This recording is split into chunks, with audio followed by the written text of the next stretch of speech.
Hello, welcome back to My Hero Academia Anime Review. This is episode number 17, and this one reviewing the 57th episode of the anime, Rescue Exercises, and the 194th chapter of the manga, Wintry Weather, UA High School.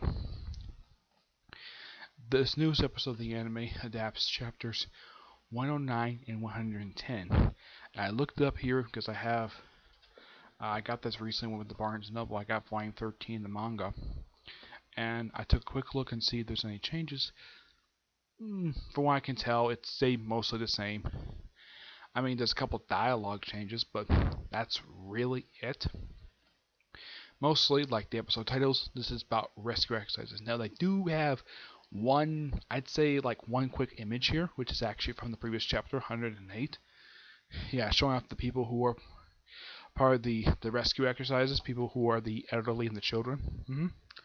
So, of course, we also have a reveal in this episode, which I'll get to in a minute, basically involving Yuruka. So, they have this funny moment at the beginning of the episode. I thought this was so hilarious, where because a couple episodes back, Midoriya saw one of the girls from one of their schools butt naked. I think it's if I remember, I think it's Pop Out and the guy with electricity. Yeah, they're shaking him like crazy. It is so funny seeing this. It's like you saw a girl naked. It is by far so hilarious, and he's a little embarrassed, but that's typical Midoriya. It is so funny. It seemed like also that before they announced that the exercise was starting, it looked like Aruka was about to tell him something, but was interrupted. But yeah, that was funny. Absolutely so hilarious.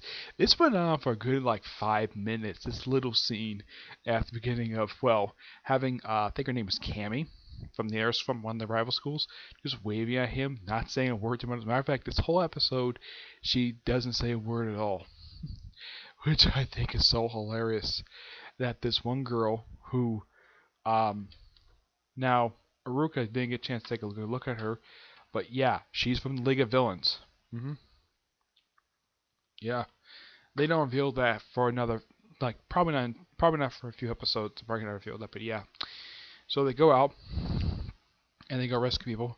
Mostly six together, with the exception of Bakudo, the Harding guy, and Electricity guy, who they go off on their own. So Midoriya rescues the little kid, takes the first aid, because first my last one is catch against condition. He forgot that, so he takes the first aid, and everyone else goes rescue everybody else. But then I realized that because it was taking a little while, I think it was Creative came with the interesting idea they should split up into smaller groups, cover areas their quirks are basically work best. So you have Shudo, Froppy, and the Invisible Girl go to the river rescue people. You have other people covering our areas, which is nice, and also occasionally work with other schools, which is a nice idea to do. And they rescue a good chunk of people, and they get to the first aid station. So Midoriya takes the kid to the first aid station. Now, mostly here, this is where the first dialogue change is seen. He's like, sure. He says that in the manga. Here, just very competent. Because here, in the manga, he was not really sure if it was said here. But you can tell this is the first aid station, and so I get the reason why they changed this particular line of dialogue, because it'd be kind of weird for him to say, sure, because he's carrying a kid who, even though he's not really injured, to injury station. All of a sudden, there's some shaking going on, and then Gang Orca, who's one of the pro heroes, by the way, and they mentioned how this is very similar to what happened in the previous arc. They're in the Hideout Raid arc, where the whole Kaido Ward was basically heavily damaged, and how this is very similar to that. And of course, Midoriya and Jenny, this is of course before the exercise started, that only this time we're not rescuing Bakudo for League of Villains. League of Villains mentioned a couple times in this episode, but only one of its members did make a physical appearance in here. Let's see what else. And then, the episode ends with Gang Orca basically issuing a challenge. Either continue rescue people, or fight him, help, or run away. And it looks like Midoriya is about to fight, which I think he does in the manga. This overall was a really damn good episode, and next week is not going to be done for the manga. It's a completely original episode. Yeah, next week's episode is going to be called Special Episode Save the World with Love. Yeah, first time this is actually the second filler episode of the entire series, because if you watch the entire series in the first season, there's no filler episodes. This season so far has had one, which was the opening episode, and now we have another one, which I think is really nice, the fact that they actually did. Now to talk about the newest chapter in the manga. First starts out, it looks like Midoriya, who couldn't go back to sleep after waking up the guy who can fire a laser from his belly button. Looks like he's out for a run. And you see most of the predecessors except for a couple of them. And then he talks to All Might. Yeah, this is probably the first chapter in quite a while where All Might's taken, basically makes a big appearance in the chapter. Because I would say for a good, reading the manga for a while, it seems like it's been a good 15, 20 chapters that he's been more than just a quick cameo appearance, because that's basically how the manga is treating him at this point. So he says, okay, you saw the first memories. Yeah, it was technically for one's memories. So all Vesh's like, talk about like that. Talk about like his predecessors. You talk about his master.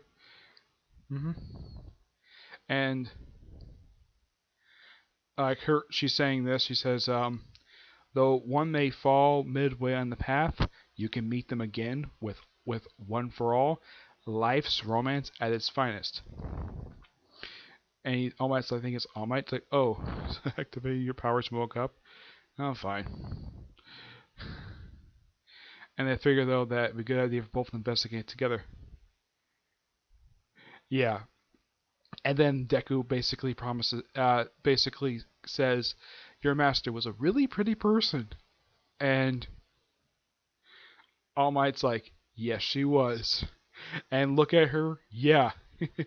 Smoking hot woman this is. Yeah. And then we see Racerhead and I'm trying to remember his name here. I think it's Shirazade. Yeah, he's actually from the Hero Licensing arc. Yeah, this is his first appearance in quite some time. Then we see the rest of the class. Looks like they're out. They're basically in their uniforms. And well, the site I'm using, well, this same thing happened when I was reading the final arc for Bleach. Yeah, one of the characters drops an F-bomb, and he does it twice. Now, this is probably this is basically their translation of it. Okay. If in fact the original manga didn't have this, now the only other series I could think of besides this one in Bleach that actually had swearing in it was Hellsing. As a matter of fact, the OVA series had a ton of swearing in it. It was probably by far the most heavily foul language series I've ever watched. It's also very violent and had some nudity, not a lot of it. And it's even shown in here, and I theorized this a few chapters back that Uruka, despite the fact being in the recent episode here today, that she kind of basically put her feelings like put them away. Like what she said in the episode, I think it was like I have to put it inside. Yeah, it's shown in here she still has feelings for Deku.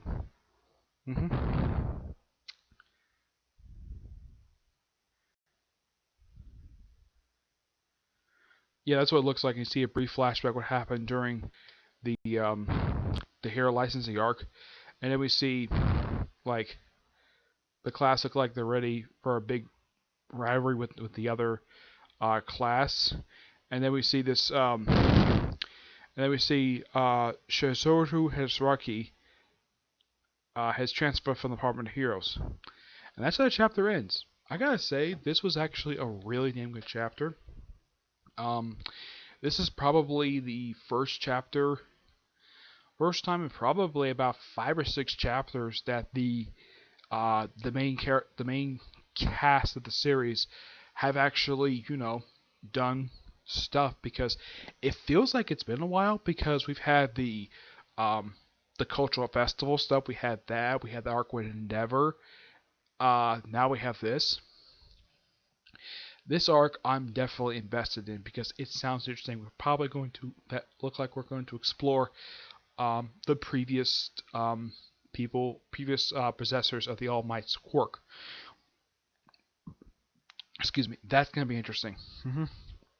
I'm looking forward to also next week's chapter, which comes out next week. Yeah, and I know for a fact I thought there was gonna be this chapter was I thought was gonna come out last week, but because Shonen Jump decided to take a week off, no new chapter last week. So I had just reviewed just newest episode of the anime. As far as I can tell right now, because they got to 110, this is chapter 194. That means they're roughly 84 chapters behind. That's not too bad. No, it isn't. But here's the thing. With next week's episode, it's a filler. Now, I don't mind fillers in anime. It means it gives basically something originally to do instead of basically adapting from the manga. It looks like next episode looks like it's really nothing to do what happens next. It's probably maybe something that happened prior. I have no idea. But I'm definitely looking forward to next week's episode, which is called that special, let's say the word with love, which that looks interesting, and I'm definitely looking forward to next week's chapter, which will be chapter 195. Yeah, can you believe it's only 6 more chapters right now? As of this chapter, there's only 6 more to go before the release of chapter 200, which it'll definitely be released this year. Now, I did hear a rumor that if the series is going to end anytime soon, as far as I know, he plans to basically have this thing last for quite some time. Yeah, he did not give the writer of the series, which his name is Kohodi Horikashi. Yeah. He says that the series is about 2/3 in right now. He says the series does have about 3 or 4 years left, but at least it's not ending anytime soon, like a couple other series I'm reading right now. Yeah. Seven Deadly Sins is ending next year, and Gaitama is ending really soon. Yeah, I actually started reading Gaitama recently, and I'm pretty much like 76 chapters in right now. Yep. I'm definitely planning on reviewing the anime when I get a chance to watch it. But as of right now, I'm just reading the manga right now. It's going to take me a while to get through this thing. But, yeah, not much else to say, except that really good episode of the anime, and the manga is looking really interesting, and I'm loving this arc so far. Even though it's only just 3 chapters in, it's really good. I'm really interested. And it only started with chapter 190. My personal guess is the reason why he started the news now, as part of a countdown to chapter 200. Yep. Chapter 200. But at least My Hero Academia has something over Tokyo Re. At least it actually is going to reach 200, while Tokyo Re ended after 179 chapters. Yep. Alright, so that's it for this video. Stay tuned for tomorrow. I'm going to go review. I have like one video planned for tomorrow, and that's Boruto. Yep, Boruto. That's the only video planned for tomorrow. I might have a Comic Corner planned as well, but it just depends exactly if I get 2 more trades done, okay? But until we see you in the next video, bye.